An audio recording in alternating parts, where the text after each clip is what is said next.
சந்திப்பதில் உங்களோடு ஆண்டவருடைய வார்த்தை பயன்படுவதில் ஆண்டவருக்கு நன்றி செலுத்துகிறேன். ஒரு விசை கூட கண்க முடி தகப்பனை நீங்கள் பேசுங்கப்பா. உங்களுடைய சத்தத்தை கேட்க வந்திருக்கிறோம். ஒரு மனிதனுடைய சத்தத்தை கேட்கலப்பா, ஜீவனுள்ள தகப்ப நாயகனுடைய சத்தத்தை கேட்க வந்திருக்கிறீங்களா? ஒரு விசை கூட நீங்கள் பேசுங்க தகப்பனை இந்த நோக்கி பார்க்கணும். என்றும் ஆனந்தம் என் இயேசு தருகிறார், என்று ஆனந்தம் என் இயேசு தருகிறார்.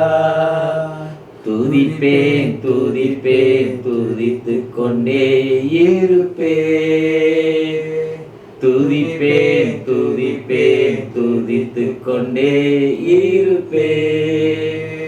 அல்லேலூயா ஆனந்தமே, அல்லேலூயா ஆனந்தமே, அல்லேலூயா ஆனந்தமே, அல்லேலூயா ஆனந்தமே.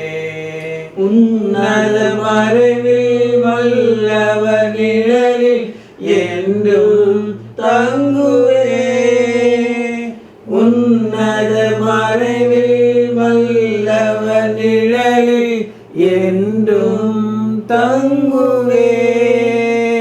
தேவனை நோக்கி அடைக்கல பாறை என்றே சொல்லுவே, தேவனை நோக்கி அடைக்கல பாறை என்றே சொல்லுவே. அல்லேலூயா ஆனந்தமே, அல்லேலூயா ஆனந்தமே. ஆம் தகப்பனே, உங்களை நோக்கி பார்க்க வந்ததுப்பா. உங்களுடைய கிருபைக்காக இந்த தொலைக்காட்சி பெட்டி முன்னால் உட்காந்து சில நிமிடங்கள் உட்கார்ந்து கவனிக்கிறப்பா. ஒரு விஷயம் கூட நீங்கள் எங்களோடு பேசுங்கப்பா. உங்களுடைய கிருபை இறக்க எங்களோடு வரட்டும், உங்களுடைய வழிநடத்தல் எங்களோடு வரட்டும், உங்களுடைய ஆசீர்வாதம் எங்களோடு வரட்டும் தகப்பனே. என் கண்மலையும் என் மீட்புமே கர்த்தாவே, வாயின் வார்த்தைகளும் முன்னிருக்கிற ஒருடைய ஞானங்களும் சமூகத்தில் பிரீதியாக இருப்பதாக. ஆமேன் ஆமேன்.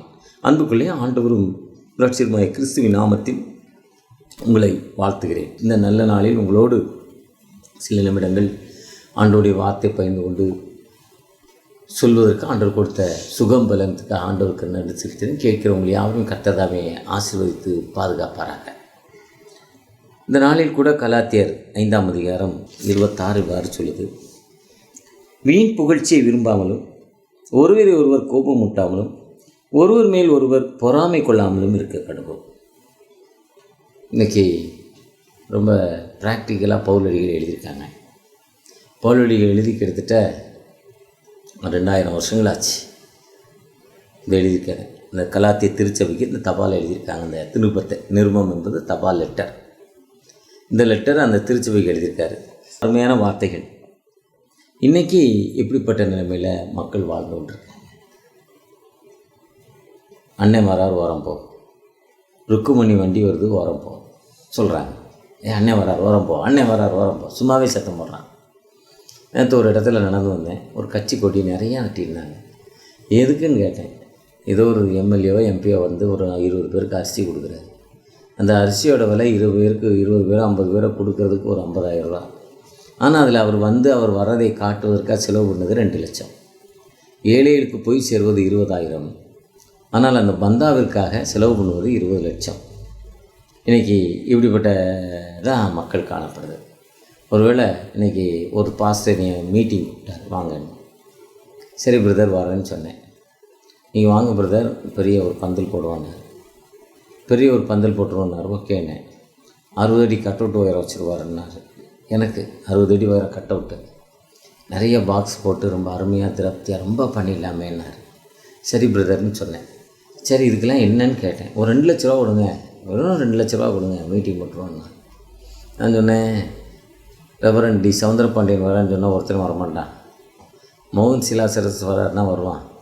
அவர் ஆண்டவரால் அபிஷேகம் பண்ணப்பட்டவர், வரங்கள் பெற்றவர். பிரதர் பால்தினர் வராருன்னா பெரிய கூட்டம் வரும். ரெவரண்ட் மோகன் வர்றாருன்னா பெரிய கூட்டம் வரும். அப்புறம் இன்னும் நிறைய ஊழியக்காரங்க இருக்கேன், எல்பி ஜோசப்பு, இப்படி கல்யாணகுமார் இப்படி நிறைய பேர் இருக்காங்க. இவங்களுக்கு ஒரு 50 பேர் வருவாங்க. மோகனனுக்கு 500 பேர் வந்து அவங்களுக்கு 20 பேர் 5 பேர் வருவாங்க. நம்ம அப்படி 5 பேர் கூட வரமாட்டான். எதுக்கு அதை போட்டு செலவு பண்ண, போயிட்டு வாங்க, மீட்டிங் அப்புறம் நடத்திக்கலாம் வாங்க இன்னும் சொல்லிவிட்டேன். ஒருவேளை இன்றைக்கி மக்கள் எப்படி இருக்காங்கன்னா, கலாத்தியர் 5ஆம் அதிகாரம் வீண் புகழ்ச்சியை விரும்பாமல், ஒருவரை ஒருவர் கோபமூட்டாமலும், ஒருவர் மேல் ஒருவர் பொறாமை கொள்ளாமலும். இன்றைக்கி புகழ்ச்சி ஒரு பந்தாவில் பிறரை கோபம் ஊட்டுறோம். நம்ம பந்தா பண்ணுறதில்ல, இவன் இவ்வளோ பந்தா பண்ணானா, இவன் யார், உடனே அவன் அடுத்து அவன் பந்தா பண்ணுறான். இப்படி அந்த பந்தா பண்ணி என்ன நடக்குது, கோபம் வருது, பொறாமை வருது. இதெல்லாம் இருக்கக்கூடாது. டாக்டர் சோனா சால்ட்டுங்கிறவர் போலியோ சொட்டு மருந்தை கண்டுபிடித்தார். உலக அளவில் போலியோ சுத்தமாக இல்லை, 0. காரணம், நம்ம அரசாங்கம் நல்லா பணி செய்தது. வருஷத்தில் 2 முறை 3 முறை 5 வயதுக்குட்பட்ட பிள்ளைகளுக்கு போலியோ சொட்டு மருந்து கொடுத்தாங்க. நாக்கில் ஒரு சொட்டு வச்சுருவாங்க, போலியோ அட்டாக் ஆகாமல். ஒருவேளை ஒரு 20 வருஷத்துக்கு முன்னாடி இன்றைக்கி எப்படி COVID-19 எப்படி இந்த கொரோனா வியாதி மக்களை தாக்கி கொண்டிருக்கு, அதேமாதிரி அன்றைக்கி போலியோ அட்டாக் 10 குழந்தையில் ஒரு குழந்தையை தாக்கிச்சு. ஒரு வயசுக்கு நடக்கும், 2 மாதத்தில் போலியோ அட்டாக்னா கை கால் விழுந்துடும், நடக்க முடியல. பட்டாக்ஸை வச்சு நடந்தான், குச்சை வச்சு நடந்தான், வண்டியில் நடக்கான். காரணம் போலியோ அட்டாக்கு. அந்த போலியோ என்பது சின்ன பிள்ளைகளுக்கு ஏற்படுற ஒரு வாத வியாதி. அந்த வியாதி நாம் இன்றைக்கி எப்படி இந்த கோவிட் எப்படி 60 வயசு 10 வயசு கீழே வந்தால் மரணப்படுக்கை கடந்து வரோன்னா, அதே மாதிரி எனக்கு வந்த வியாதி ஒரு 50 வருஷத்துக்கு முன்னால் நிறையா இருந்துச்சு. இன்றைக்கி 4 வருஷமாக இந்தியாவில் குறைஞ்சிருக்கு. இதுக்கு அந்த போலியோ சொட்டு மருந்து தான். அதை கண்டுபிடிச்சி doctor Sona salt. Sona salt அவன்கிட்ட போய் கேட்டாங்க, நீங்கள் தான் கண்டுபிடிச்சிங்க, அதனால் நீங்கள் வந்து world health centre, world VHC அவங்ககிட்ட போய் நீ பெர்மிட் பண்ணி நீ கண்டுபிடிச்சவங்க சர்டிஃபிகேட் வாங்கிக்கோ. அப்போ யார் இந்த மருந்தை யூஸ் பண்ணாலும் அந்த ரெவன்யூ உனக்கு வந்துடும். அவங்க 1 லட்ச ரூபாய்க்கு வாங்கினா உனக்கு ₹1 ₹10 ரெவன்யூ கொடுத்துருவாங்க. இவர் கண்டுபிடிச்சாங்க, அதனுடைய ரைட் வாங்கிக்கோன்னார். அவர் சொன்னார், போலியோ சொட்டு மருந்து கண்டுபிடிச்சி அந்த ரைட் வாங்கினா சூரியன் வெளிச்சம் கொடுக்க அதுக்கு யார் ரைட்டு கொடுக்குறதுன்னார். சூரியன் வெளிச்சம் கொடுக்குறதுல ஆண்டவர் சூரியனை எதுக்காக படைத்தார்? சங்கீதம் 104:19 இவ்வாறு சொல்லுது, வாசிப்போம். சந்திரனை கால குறிப்புகளுக்காக படைத்தார். சூரியன் தன் அஸ்தமனத்தை அறியும். சந்திரனை படைத்தது கால குறிப்புக்காக ஆண்டவர் படைச்சிருக்கிறாரு. எரேமியா 31:35 இவ்வாறு சொல்லுது, சூரியனை பகல் வெளிச்சத்துக்காகவும் சந்திர நட்சத்திரங்களை ரா வெளிச்சத்துக்காக கட்டளையிட்டவரும் அலைகள் கொந்தளிக்கத்தக்க சமுத்திரத்தை குலுக்குகிறவரும் சேனைகளின் கர்த்தர் என்னும் நாமமுள்ளவர் கர்த்தர் சொல்கிறது என்னவென்றால், சூரியனை பகல் வெளிச்சத்துக்காக படைச்சிருக்கிறார். இப்போ அவர் கண்டுபிடிச்சவர் ரைட்டு வாங்கிட்டாரு. நான் கண்டுபிடிப்பு, நீ வந்து சன்லைட் வாங்கினா துட்டு கொடுன்னு ஆண்டவர் கேட்டால் நம்ம என்ன பண்ண முடியும்? இன்றைக்கி சன் பாத் ரொம்ப முக்கியங்கிறான், ஆயில் பாத்து முக்கியங்கிற மாதிரி, வாட்டர் பாத்து முக்கியங்கிற மாதிரி சன் பாத் ரொம்ப முக்கியங்கிறான். ஒரு காலையில் 10 நிமிஷமோ 5 நிமிஷம் வெயிலுக்கு முன்னாடினா உடம்புல இருக்க வேர்வை வெளியேறும், உடம்புல வியாதி வராது, உடம்பு ஹெல்த்தியாக இருக்கும். சன் பாத், அதுக்கு பேர் சன் பாத். சன் முன்னால் நிற்கிறது சன் குளியல். அப்போ ஆண்டவருக்கு ரைட் வாங்கியிருக்காரா? ஆண்டவர் ரைட் வாங்கினா நான் அதுக்கு ரைட் வாங்கலாம். ஆண்டவரே ரைட் வாங்கலை, அதையே நான் ரைட் வாங்கணும், பெருமை கொள்ளலை. ஒருவேளை இன்றைக்கி நிறைய மக்கள், கிறிஸ்துவ மக்கள் நிறையா கண்டுபிடிச்சிருக்காங்க. இந்தியாவில் வில்லியம் கேரி வந்து தான் இங்கிலீஷ் ஸ்கூல் ஆரம்பித்தார். வில்லியம் கேரி வந்து தான் இலக்கணம் எழுதினார். பெங்காலிக்கும் இங்கிலீஷ்க்கும் இலக்கணம் எழுதியிருக்கிறார், சயின்ஸுக்கு இலக்கணம் எழுதியிருக்கிறார். அவர் தான் உயர்கல்வி ஆரம்பிச்சிருக்கிறார். சீகன் பால் வந்து தான் பெண்களுக்கு கல்வி, தையல் இயந்திரம், அச்சு இயந்திரம், பேப்பர் இதெல்லாம் கண்டுபிடிச்சார். அவர் வரலன்னா அன்றைக்கி இந்த கண்டுபிடிப்பு இல்லை. அந்த அச்சு இயந்திரத்தை ஓட்டுற ஆப்ரேட்டர் அந்த கப்பலில் வரப்போ செத்து போனார், இறந்துட்டார். அச்சு இயந்திரத்தை ஓட்ட ஆளில் ஆப்ரேட்டர் இல்லை. அவரே சொந்த முயற்சியால் அச்சு இயந்திரத்தை ஓட்டுற ஆப்ரேட்டர், நம்ம மிஷினரி, ஒரு படித்தவர். அவர் ரைட் வாங்கினாரா? ரைட் வாங்கலை. ஆண்டவரும் இந்த வானத்தையும் பூமியும் படைத்து எல்லாம் நல்லது நல்லது நல்லது என்று கண்டுபிடித்து நம்மகிட்ட கொடுத்த ஆண்டவர் எதையுமே அவர் என்ன பண்ணாலும் ரைட் வாங்கிக்கல. மனிதனுடைய நன்மைக்காக, சூரியன் வெளிச்சத்துக்காக படைச்சிருக்கிறார். சூரியன் இல்லைன்னா ஒன்றும் மனுஷனை வாழவே முடியாது. சூரியன் வந்து ரொம்ப முக்கியம். ஆனால் அதனுடைய ஹீட் வந்து பாருங்கள், நம்ம அதனுடைய ஸ்பீடு வந்து அந்த சூரியன் சன்லைட்டோடைய பவருடைய ஸ்பீடு வந்து ஒரு செகண்டு இப்படி ஒரு செகண்டுக்கு 1.5 லட்சம் கிலோமீட்டர் ஸ்பீடு போதும். 1.5 லட்சம் கிலோமீட்டர் போயிடுதான். சூரியனுக்கு முன்னால் நம்ம 3 லட்சம் கிலோமீட்டருக்கு பக்கத்தில் போனாலே எரிஞ்சு பஸ்பமாயிருவோம்மா, அவ்வளோ வெக்கையான். ஆனால் அந்த சூரியனை பாருங்கள், நம்ம வண்டியில் போகிறப்போ அந்த சூரியன் நம்ம கண்ணில் படுறப்போ இப்படி கையை காட்டினா சூரியனே மறைச்சிடும். இப்படி கையை காட்டினா சூரியனே நம்ம உள்ளங்கையில் மறைக்கிற அளவுக்கு ஆண்டவர் கிருபை கொடுத்திருக்கிறார். நம்ம மேலே சூரியன் கண்ணில் மட்டும் படாமல். ஆண்டவருடைய படைப்பு பாருங்கள், எவ்வளோ நல்ல படைப்பு. ஆண்டவர் மனிதனுக்கு எப்படிலாம் கொடுத்துருக்கிறாரு. அப்போ அதுதான் புலம்பல் 3:21 சொல்லார், நிர்மூலமாக இருப்பது கர்த்தருடைய சுத்த கிருபை, காலை தோறும் அவை புதியவைகள். நான் நிர்மூலமாக இருக்கேன்னா கர்த்தருடைய சுத்த கிருபை. தீத்து 3:5 சொல்கிறாரு, எங்களுடைய நீதி நிமித்தங்களை ரட்சிக்கல, உங்களுடைய இரக்கத்தின்படியும் மறுஜென்ம சுவாசத்தின்படியும் புதிதாக்கப்பட்ட பரிசுத்தாவின் வல்லமையினால் நீர் எங்களை பாதுகாத்து கொண்டீங்க. ஆண்டவர் நம்மை பாதுகாத்துருக்க ஆண்டவருடைய இரக்கம். இசைக்கியல் 36:36 இவ்வாறு சொல்லுது, கர்த்தராகிய நான் நிர்மூலமானதை கட்டுகிறேன் என்றும் பாலானதை பயனிலமாக்குகிறேன் என்றும் அப்பொழுது உங்களை சுற்றிலும் உள்ள மீதியான ஜனங்கள் அறிந்து கொள்வார்கள். கர்த்தராகிய நான் இதை சொன்னேன், இதை செய்தேன். கர்த்தராகிய நிர்மூலமானதை கட்டுறார் ஆண்டவர். போலியோ கண்டுபிடிச்சவரும் கெட்டு போனவங்களுக்கு போலியோ வராமல் அந்த மருந்தை கண்டுபிடிச்சார். அவர் நிர்மூலமானதை கட்டுகிறார். இதுதான் உன்னத பணி. அந்த உன்னதமான ஆண்டவர் நம் பக்கத்தில் இருக்கிறாரு. ஒருவேளை நீங்கள் நானும் ஏன் பெருமை கொள்ளணும்? நம்ம பந்தாவும் ஒருவர் கோபம் முட்டாமலும் ஒருவர் பொறாமை கொள்ளாமலும் இருக்க வேண்டும் என்று பவுல் தெளிவாக சொல்கிறார். நம்ம ஏன் வீண் புகழ்ச்சி? 2 நாளாகமம் 26ஆம் அதிகாரத்தில் ஊசியாங்கிற ஒரு ராஜா ஆண்டவருடைய பணியை செய்கிறார். ஆண்டவருக்கு ஏற்ற ஒரு நல்ல பணியை செய்கிறார். ஆண்டவருடைய வார்த்தையை கேட்குறாரு. ஆனால் பைபிள் 2:26-16 சொல்லுது, பட் ஆஃப்டர் ஊசியா பிகேம் பவர்ஃபுல், அவன் பலப்பட்ட போது அவனுக்கு ஒரு தைரியம் வந்தோன்னா தாங்கிற ஒரு அகங்காரம் அவர்கிட்ட வந்துச்சு. அந்த பந்தா வந்துருச்சு. தாங்குங்க அகங்காரம் அவருக்கு வந்ததால் என்ன நடந்தது பாருங்கள். ஆண்டோடைய சன்னிதானத்துக்குள்ளே கடந்து போகிறார். அங்கே இருக்க ஆசாரிகள் சொல்கிறாங்க, ஐயா நீங்கள் போக வேண்டாம், நீங்கள் இதுக்குள்ளே போனால் ஐயா இது எங்களுடைய பணி, லேவியராக எங்களுடைய பணி, நீங்கள் இதுக்கு போக வேண்டாம்னு சொல்கிறாங்க. ஆனால் அவர் சொல்கிறாரு, நான் ராஜா, நீ யார் எனக்கு சொல்கிறது? பெருமை, அந்த பெருமை அவர்கிட்ட வந்துருச்சு. அவங்கள கோபம் முட்டுறார். அங்கே இருக்க லேவியர்களை கோபம் முட்டுகிறார். நீங்கள் யார்? கூவாரியோ? ஏன்னா அது அவங்களுக்கு கொடுக்கப்பட்ட பணி. வீண் புகழ்ச்சி, பந்தா. அழகாக திருவிழியம் இவ்வாறு சொல்லுது. திருவிழியம் புதிய மொழிபெயர்ப்பு சொல்லுது, வீண் பெருமையை தேடாமலும் ஒருவருக்கொருவர் எரிச்சல் ஊட்டாமலும் ஒருவர் மீது ஒருவர் பொறாமைப்படாமலும் இருப்போமாக. எவ்வளோ அழகாக சொல்லுது. வீண் பெருமையை நம்ம தேடுறதால அந்த பெருமையால் தான் அதுக்குள்ளே போகிறார். ஆனால் ஆண்டவர் பார்க்குறாரு, அவருக்கு குஷ்டத்தை கொடுக்கிறார். குஷ்டவியாதி வந்துருச்சு. குஷ்டவியாதி நடந்ததால் என்ன நடந்தது? ராஜா அவர் இறந்த பிறகு அவங்களுடைய பரம்பரை கல்லறையில் இடம் கிடைக்கல. இன்றைக்கி கொரோனாங்கிற ஒரு பெரிய மனுஷனுக்கு வியாதி வருது, செத்து போகிறாங்க. யாருங்க 200 வருஷம் வாழ்ந்தான், 100 வருஷம் வாழ்ந்தான். பிறக்கிற மனிதன் நிச்சயமாக ஒரு நாள் சாக போகிறான். ஹார்ட் அட்டாக்லேயோ ஆக்சிடென்ட்லேயோ சாதாரண மரணமோ எப்படி ஒன்று இறந்தது தான். அதேமாதிரி கொரோனா வந்து வியாதி செத்து போகலாம், தப்பு இல்லை. ஆனால் இறந்த பிறகு என்ன கல்லறை கிடைக்கல? நாம் அவங்களுடைய சகோதரர்கள், அவங்க உறவின் மக்கள், தாய் தகப்பனர் கல்லறை கொடுக்க மாட்டோம். இறந்த பிறகு ஈமச்சடங்கு செய்ய முடியல, நம்ம ஒரு ப்ரேயர் நடத்த முடியல. கிறிஸ்தவ மக்கள், இந்து மக்கள் அவங்களுக்குடைய ஒரு ப்ரேயர் கட்ட செய்ய முடியல. முஸ்லீம் மக்கள் அவங்க முகமுதியர் அவங்களுக்குடைய ஈமச்சடங்குகள் அந்த பாடிக்கு செய்ய முடியல, செய்ய விட மாட்டோம். அதனால் தொற்று வியாதி. அரசாங்கமே எடுத்துக்கொண்டு இந்த பாடியை என்ன பண்ணுது? அடக்கம் பண்ணுது. அதே மாதிரி ஊசியாவுடைய நிலைமை என்ன ஆச்சு பாருங்கள்.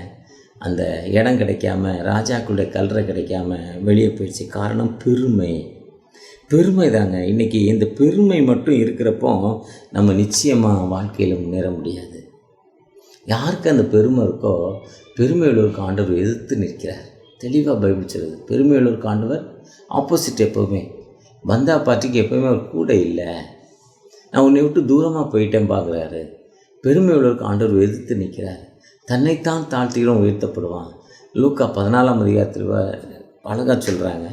ஒருத்தர் 2 பேர் சாப்பிட போனோம். சாப்பாட்டு பந்திக்கு அழைக்கப்பட்டவர் அழைச்சிருந்தார். விஐபி இடத்துல போய் உட்கார்ந்தான்.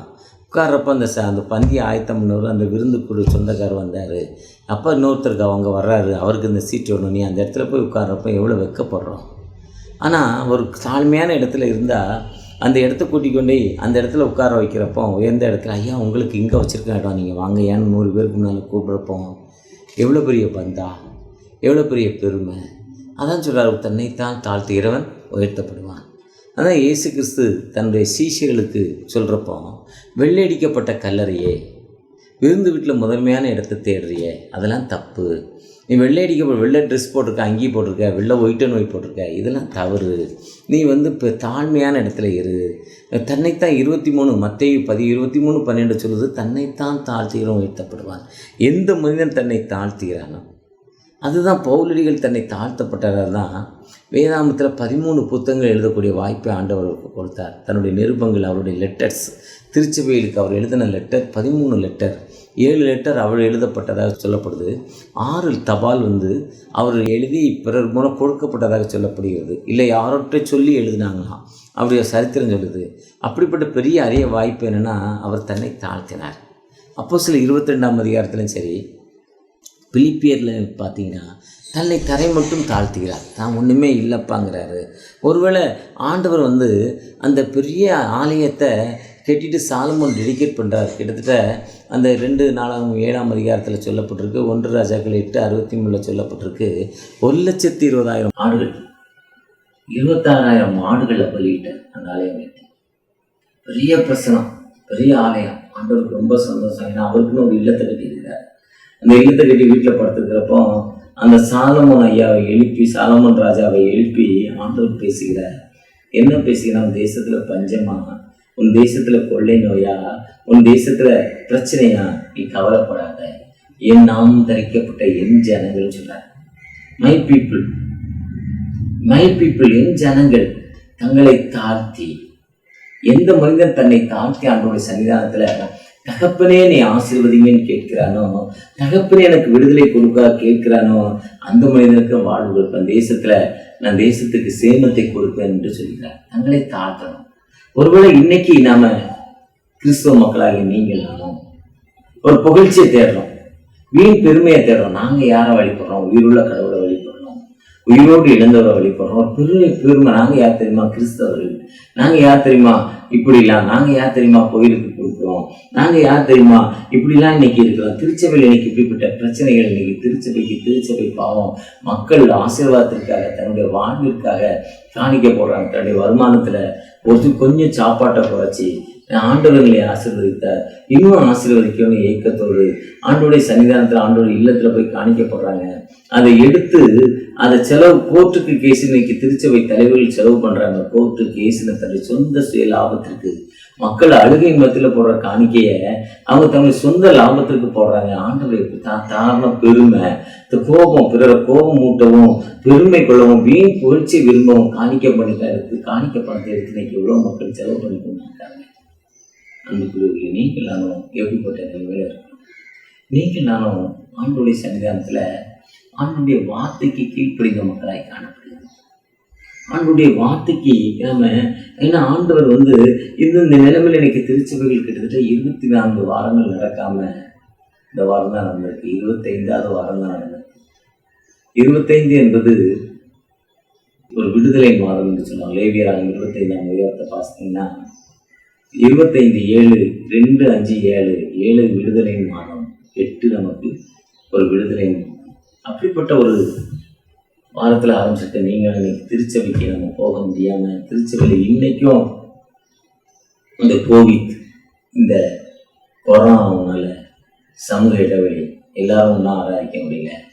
10 வயதுக்குட்பட்ட பிள்ளைகள் சர்ச்சைக்கு வரக்கூடாது, 60 வயதுக்கு 65 வயதுக்கு மேலே உள்ளவங்க சர்ச்சைக்கு வரக்கூடாது. எவ்வளோ கண்டிஷன்ஸ், எவ்வளோ வேதனை, எவ்வளோ கண்ணீர். யாரும் சர்ச்சைக்கு வராதுன்னு சொல்கிறது? அம்மா உங்களுக்கு 65 வயசு சர்ச்சைக்கு வர, அவங்க என்னைக்கு சர்ச்சைக்கு திறப்போம், என்னைக்கு ஆண்டுடைய இல்லத்துக்கு போகணும் காத்துட்டாங்க. அங்கே ஒரே அப்பம், ஒரே கப்பு, அதுதான் கிறிஸ்தவத்துடைய தனித்தன்மை. அது கிடையாது. கிறிஸ்தவனாலே ஞானஸ்தானம் கொடுக்கக்கூடாது. எவ்வளோ பெரிய தடை பாருங்க. முழுமையான ஒரு ஆசீர்வாதம். ஆனால் நம்முடைய பெருமை ஆண்டவர் அங்கே இருக்கிறாரு, பயம் இல்லை.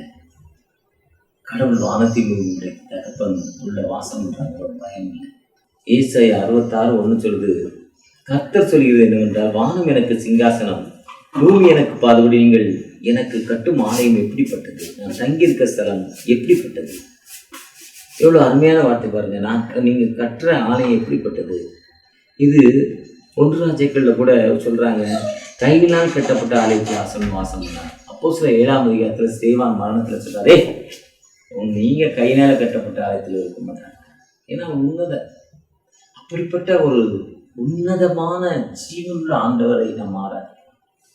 ஒரு உயிருள்ள ஜீவனுள்ள ஆண்டவரை ஆராதிக்கிற நீங்கள் நானும் அவருக்கு உண்மையாக ஒரு பயத்தோடு ஆராதிக்கிறோம். அந்த பயம் இருக்க ஆண்டுடைய தனித்தன்மை நான் பெருமை உள்ளவர்களை உயர்த்தி நிற்கிறேன்.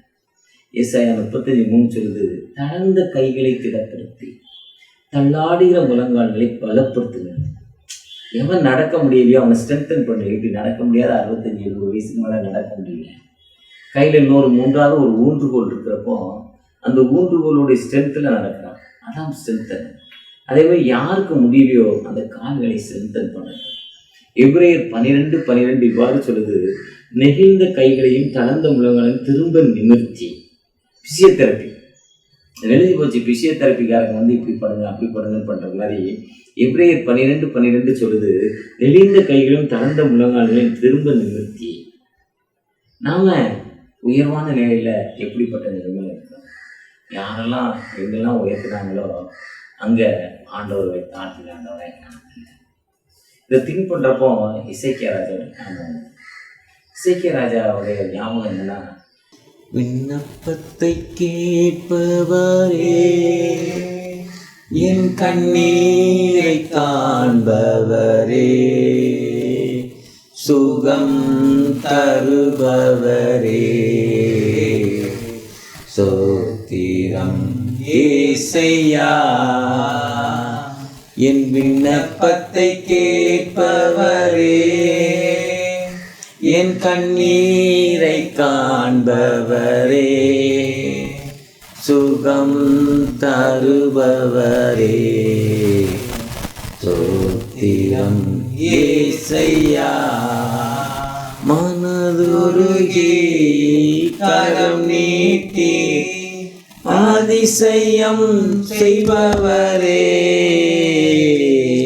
மனதுருகி கரம் நீட்டி அதிசயம் செய்பவரே, ஐயா அதிசயம் செய்பவரே, ஐயா அதிசயம் செய்பவரே, விண்ணப்பத்தை கேட்பவரே, என் கண்ணீரை காண்பவரே, சுகம் தருபவரே, ஸ்தோத்திரம் ஏசையா. அந்த இசைக்கியாவுடைய விண்ணப்பம் என்னென்னா, அவருக்கு ஒரு வியாதி வந்துருச்சு. இசைக்கியா எப்போவுமே ஜனகரிப்பு அங்கே நிற்கிறாரு. சுற்றி ரவுண்டப் பண்ணிட்டாரு. அவருடைய வெளியே போகிற வாசல்லாம் அடைச்சிட்டாரு. அவன் பெரிய ராஜா, இசைக்கியா சின்ன ராஜா. ரவுண்டப் பண்ணி அந்த ஊர்லேருந்து யாரும் வெளியே போக முடியாது. நீ என்கிட்ட சரண்டராக உன் நாட்டை பிடிச்சிட்டேங்கிற. அது மட்டும் இல்லாமல் சொல்கிறான், நீ சரண்டர் ஆகாமல் எங்கள் கடவுளை நீ காப்பாற்றுவார், என் தேவனை நீ காப்பாற்றான்னு போய் சொல்லாத, மக்களை ஏமாத்தான்னு திட்டுறான். அவங்க மொழியே, இசைக்கியா ராஜா பேசுகிற மொழியே.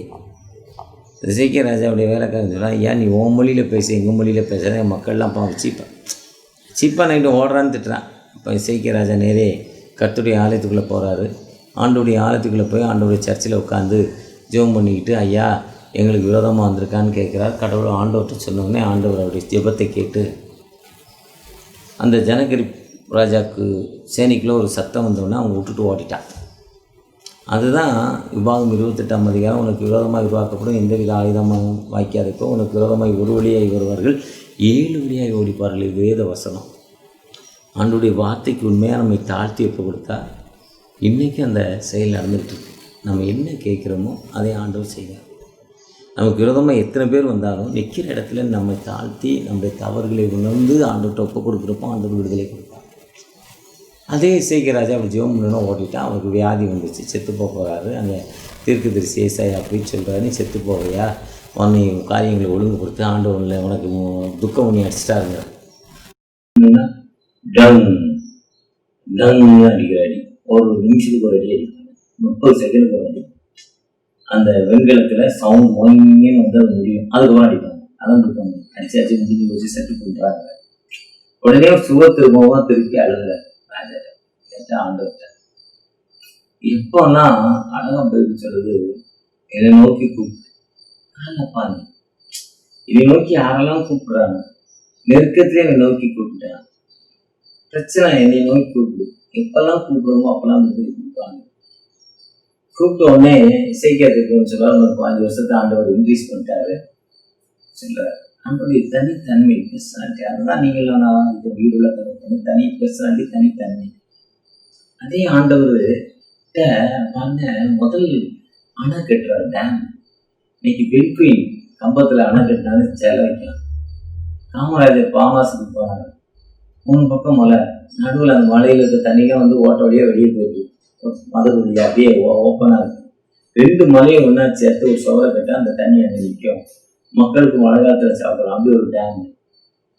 அந்த காலத்தில் கரிகால் சோழன் கல்லணையை கட்டினார் காவேரியில். எந்த வித டெக்னாலஜி, ஜேசிபி இல்லை, ட்ரெயின் இல்லை, ஃப்ளைட் இல்லை, சிமெண்ட் இல்லை. இந்த டெக்னாலஜி இல்லாத காலத்திலே கல்லணையை கட்டினாங்க. தண்ணியை தேக்கி வச்சு வெயில் காலத்தில் மக்களுடைய விவசாயத்துக்கு, ஏன்னா மழை பெஞ்சா தண்ணி ஆற்றுல போய் கலக்காம தேக்கி வச்சார். அந்த பெரிய கல்லணை 9 மதக நோர்த்தால 9 ஊருக்கு போவோம், தனித்தனி மாதிரி.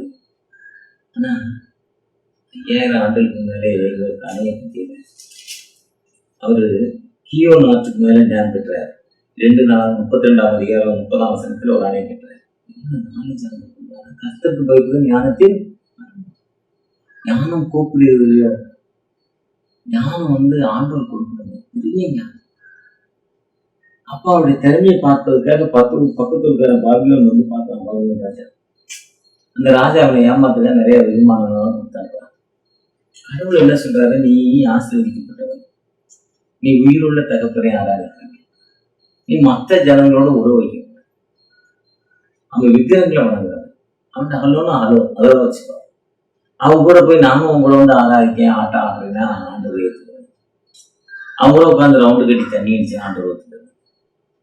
கிறிஸ்துமஸ்ன்னு அவன் தீபாவளிக்கு சாராயம் கொடுத்தா, நீ கிறிஸ்துமஸ் சாராயம் கொடுத்து சொல்லிட்டு நீ மன்னிக்க மாட்டாரு ஏற்றுக்கணும்.